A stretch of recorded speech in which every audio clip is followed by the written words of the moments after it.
Hello viewers, welcome to Decidedly Vanilla. We are going to go out, explore some. We're going to head this direction, whichever direction that is.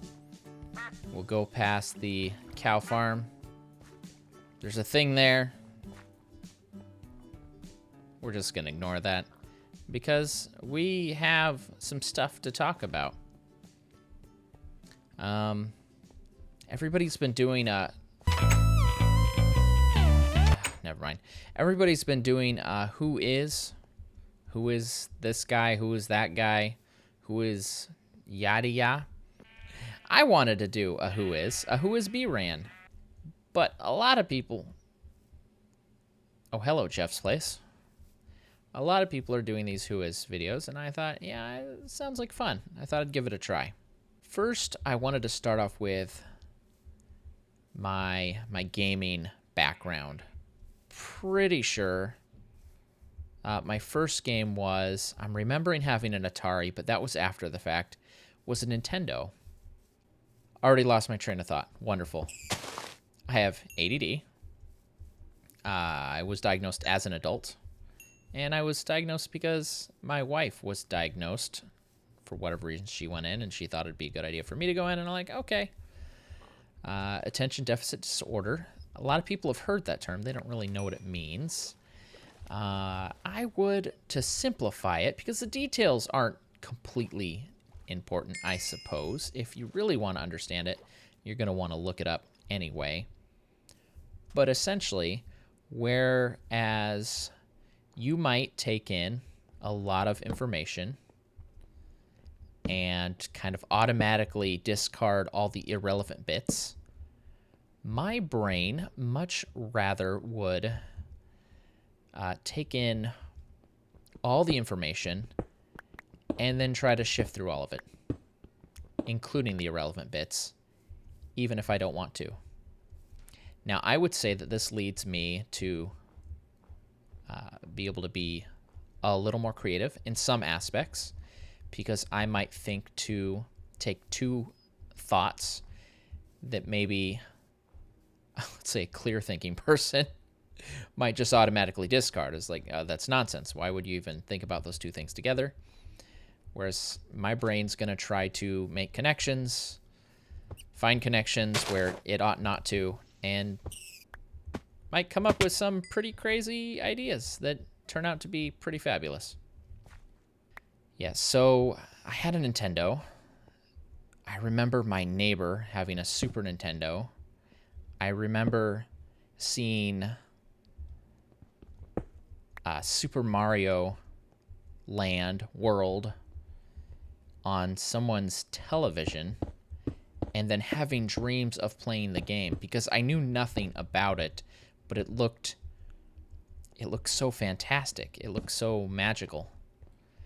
So basically, I've kind of been into games my whole life. The whole life that I can remember. Oh gosh, please don't hurt me.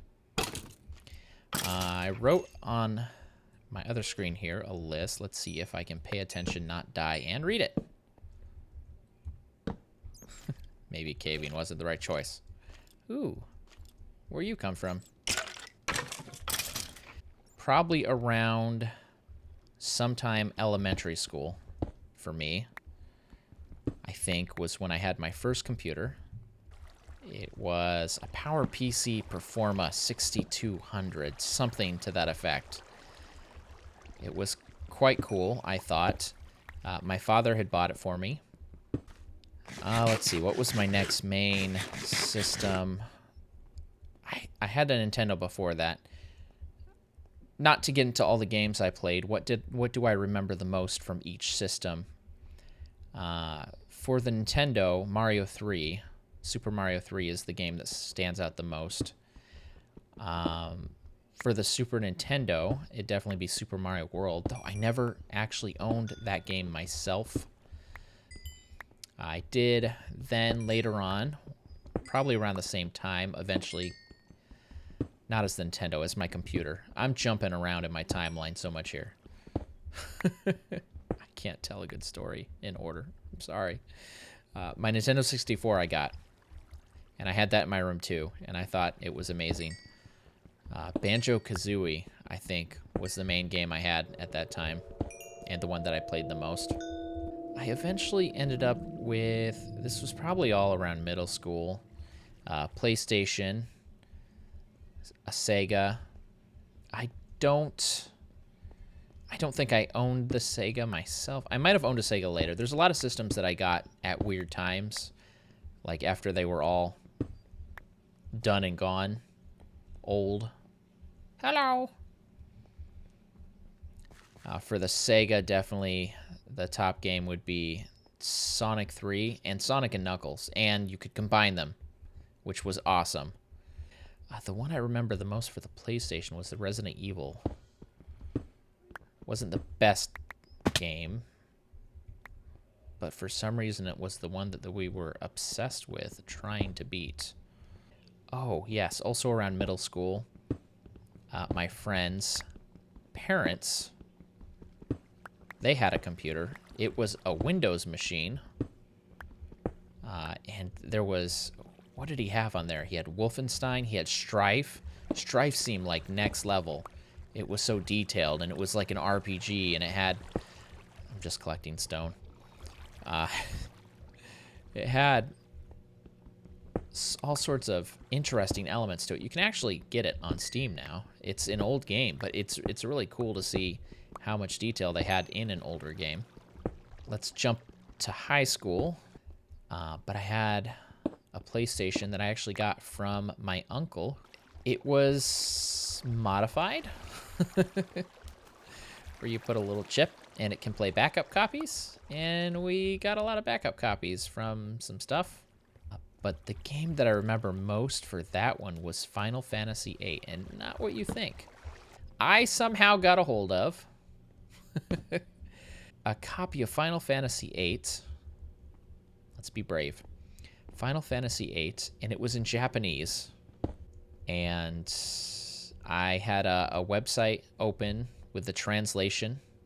One of my other buddies, we were playing through it and translating as we went. I mean, no one in America had the game. The American version wasn't released.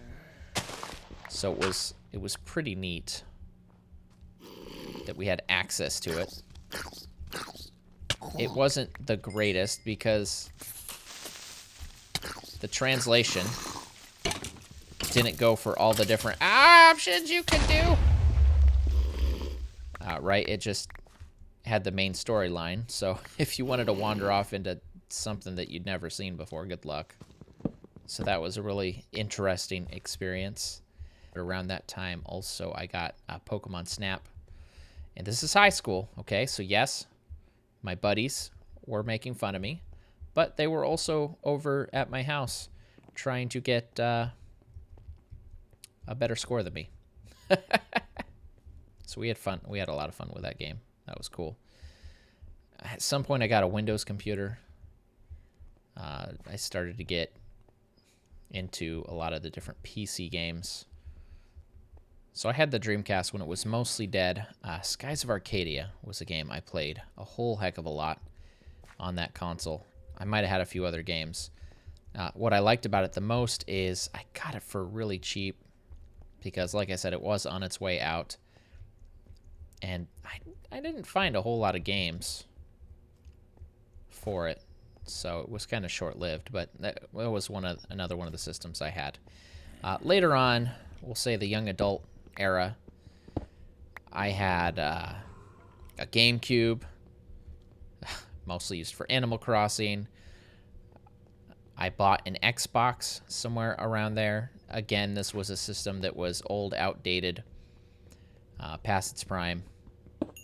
So I got it a little bit cheaper. But the only reason I bought it was to play Fable. I had seen that game, and I played it a little bit somewhere else, and I don't know, it was amazing. If I go back and play it now, it's all right. It's not as incredible as it was, but when it first came out, I don't know, something about it really just captured my attention. Also, around that time, I got a lot into some of the puzzle games, like Myst, Riven, stuff like that. Those were pretty cool. Those were pretty fun. And then as an adult, we got a Wii. I got a Wii like 3 different times over the course of 2-3 years. Hey, let's have a Wii. All right. Hey, we're not using it. Let's sell it. Okay. Hey, let's get another Wii. All right. Hey, we're moving. We need money. Let's sell it. Okay. Hey, let's get another one. Sure. Hey, let's get a Wii U. Okay. So I definitely have had a lot of Nintendo systems. And that's a lot of rambling just to say I've been into games. I've played a lot of games. If there are games that I mentioned that you're excited about, comment about them below. I could go into my memories of some different games. I've been thinking about other games, just mentioning these. But I find that the memory of the game, what am I saying? The like, oh, I have such fond memories of this game. I think usually it's not specifically the game. Sometimes I suppose it might be, but usually it's more about the time that you felt, that you experienced, not just with that game, but thinking about that game kind of calls you back to a different moment in time. And I don't have the best memory, but when I can think about stuff like that, it kind of does. It gives me, I imagine I'm feeling similar to how I must have felt back then. And I don't know, our perception of things from when we're younger tends to be just a lot more magical, not as negative. As we get older, we experience a lot of things that kind of force us to face the reality of things. And I'm not saying everything's doom and gloom, but there's definitely things that happen later on when you're older that's like, you know, if I didn't have to have this as a part of my life, that'd be fantastic. So that segmented history is me and games, all about me as a kid. Not about me as a person very much, but kind of the different experiences that I had and a few of the things I remember. So tiny glimpses into who I am as a person, I suppose. The other thing I wanted to cover would be me and Minecraft. How did Minecraft? Somehow I heard about Minecraft and I heard just a tiny bit of details and it sounded really interesting. And it turns out that this was around the time of InDev. And so I tried it out. Oh, I heard that there was a game called Minecraft and someone had built a working computer. So I checked that out and I wasn't impressed. And I think I wasn't impressed because I don't think I understood what the heck was happening or what was going on or why the thing that I looked at was even considered a computer. So I shelved it. Minecraft, that's dumb. Who cares? Okay, bye. It wasn't until later when I read this gaming article that I happened across about Minecraft where you could mine, you could craft, you could smelt things, you could find different items, combine them. Like what? Nuh-uh. No, you can't. I played that game. It was not that impressive. You could not do all those things. No way. This sounds way too cool. So I gave it another shot. I tried it out and like what? This is amazing. How did I not know about this? And I think that's also around the time that I discovered Coast Quest, and that just kept me hooked to Minecraft. Now, after a while, I definitely got bored. I kind of burned out on it pretty quickly. I was looking for more of a purpose, more of a goal. And I beat the boss. I did the thing. Whatever the end was at that point that I was playing, I got everything that I could, and I was bored. I still watched Coast Quest as long as he went on, because he always had something to do. It was more of a show, and I loved it. To this day, if I listen to his intro song, it's magical. But then I discovered Vex.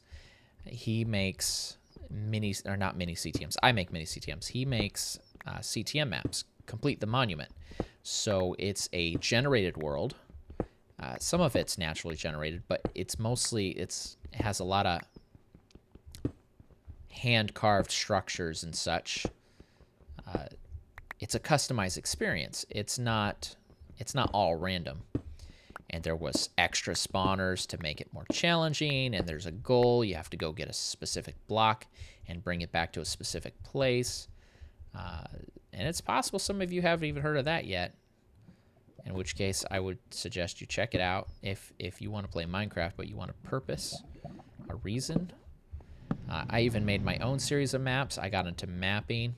I'm still into a lot of the mechanics, and because of my interest, I will often have people ask me questions like, "Oh, hey bRanN, how do you do this? Or do you know about that?" And quite often, I actually can say, "Yes, I do," even with my funky memory that I think constantly fails me. And I want to do a little bit more mapping too, but it is so time intensive. It really is. Getting into the mapping side really rejuvenated my love for Minecraft, and then getting on a server playing with other people has made the experience more fulfilling, because you're not just building stuff to build stuff for yourself. And if you're familiar with my content, even then, I'm more about the story. My purpose, my goal, is to have a story and to make it interesting and to have fun. Me as a person, for those of you that have dared to stick around, watch the whole thing, I'm a father and a husband. I have 6 children. So I got that going on, and I love YouTube, and I do that as my hobby. I don't make any money doing it. You would have to have a ton of subscribers. Yeah. So I'm an old guy. Okay, not really old. I'll always be young at heart. I always have been young at heart. I'm quite immature. I mean, I play video games on my free time, and to raise the nerd factor, I record and I upload them. And it's really fun. It's fun to me. I enjoy doing this. And lucky for me, there are just as many nerdy people out there that want to watch people play games. Since it's about me, I will tell you I do believe in God. I would be glad to call myself a Christian, but if somebody asked me if I was a Christian, I would be careful to answer it so directly. And the reason is there's a lot of different preconceived notions. And for me to directly say, oh yeah, I'm a Christian, automatically a bunch of you are going to think something about me that is most likely not true. I'm not somebody that's going to look down on you. I'm not somebody that's going to tell you what you think is stupid. I want you to respect that I have a certain view. So I, in turn, am going to respect that you may have a view that's different than me. I'm not going to try to force you to believe what I believe. Anyway, I know that's probably an uncomfortable topic, but that is me. And I don't want to ever hide who I am. Kind of like Cain, I don't want to ever use these videos to air my dirty laundry. I don't want to use these videos to, like, I'm having a bad day, so I'm going to complain about my video. No, because these videos are for entertainment. That's the primary purpose. It's a shared experience. It's sort of interactive. But I don't want to be, yes, it's for entertainment, and I don't want to be who I'm not. And I don't want to ever feel like I'm hiding a piece of information because I'm afraid of how people react. I definitely do that in real life. Everything in life has its own rules and ways that it works. And when you get into a group, you got to learn those rules. And at work, for example, that's pretty easy because you got policies and procedures that lay all that sort of stuff out. In real, like, social gatherings or stuff like that, the rules are always changing, and it's really hard to pin down exactly what they might be. But I don't want to ever feel like I have tried to be someone else because I'm afraid of how you're going to react. I need to be me, But I don't want to misrepresent the truth of myself, what I think, how I feel. All right, and that was more than you probably ever needed to learn about me. I hope you enjoyed it anyway. This has been bRanN. I will see you next video. Please don't forget to like, comment, and subscribe. And tune in next time for our regularly scheduled program format. Have a great day.